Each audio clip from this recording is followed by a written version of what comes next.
L'info du Grand Lille en continu. Xavier Silly. Bonjour à toutes et à tous, bienvenue sur Grand Lille TV. Avant de passer au titre de cette édition, avant ce week-end de 3 jours, on parle de la météo, une météo favorable pour demain, dimanche et lundi. Vous le voyez, les éclaircies reviennent et les températures se veulent également plus douces. On a pu avoir 15 degrés pour les maximales ce vendredi et ça sera un peu plus pour les jours à venir.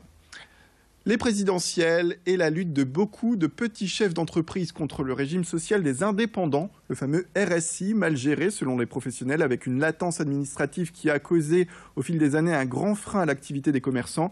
Ça avait soulevé une vague de protestations il y a 2-3 ans, mais des commerçants continuent la lutte et interpellent les candidats à l'élection présidentielle, à l'image de Christelle que l'on a rencontrée à Gravelines du côté de Dunkerque, qui avait mené la lutte dans le Nord, notamment lors des manifestations à Paris. Selon elle, dans son salon de coiffure, les charges sont de 63%.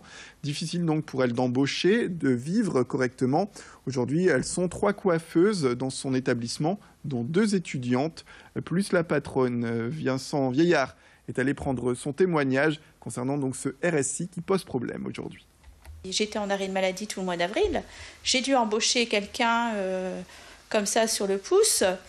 Heureusement, j'ai trouvé tout de suite. C'est une personne qui voulait travailler. Et je vais payer 2 fois son salaire plus son salaire. Alors, moi, ce mois-ci, au mois de mai, j'ai rien, j'ai pas de salaire. Je vis avec rien. Mais j'ai pas touché du RSI. Moi, je vais changer de statut.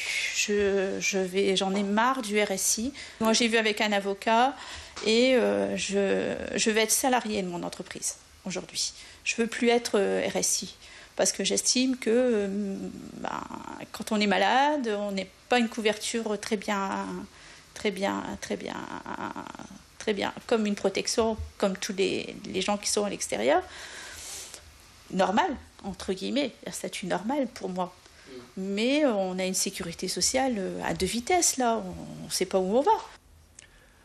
L'élection présidentielle est le second tour de dimanche avec l'affiche d'Emmanuel Macron et de Marine Le Pen qui s'affrontent pour ce second tour.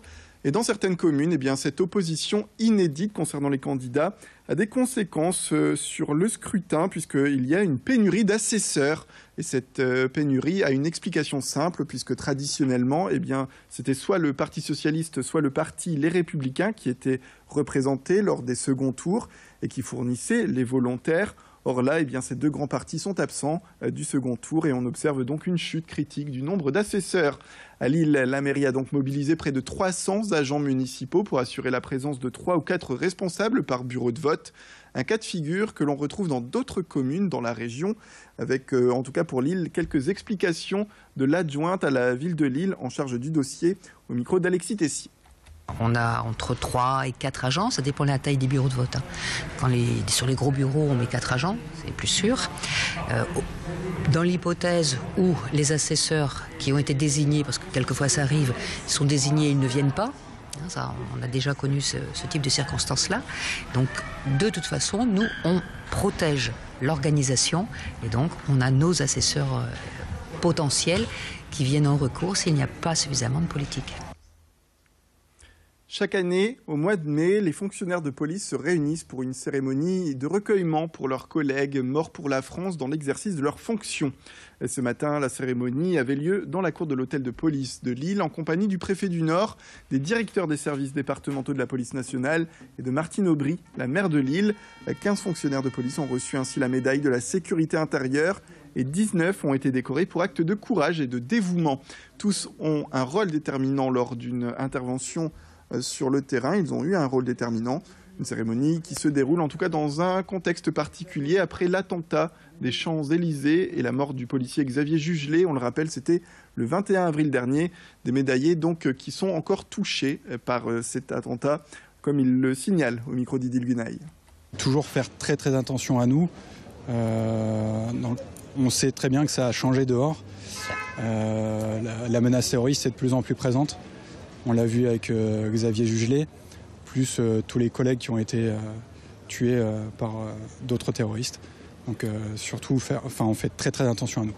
On y pense sans trop y penser non plus, parce qu'il ne faut pas que ça altère notre travail premier, qui pour moi est l'anticriminalité. Après, on peut être amené à faire l'antiterrorisme à tout moment. Et de la culture également pour terminer. Pour la 5e année consécutive, l'Orchestre national de Lille organise les belles sorties. Ça se passe jusqu'au 13 mai. L'objectif de la démarche est de favoriser l'accès au plus grand nombre à la culture.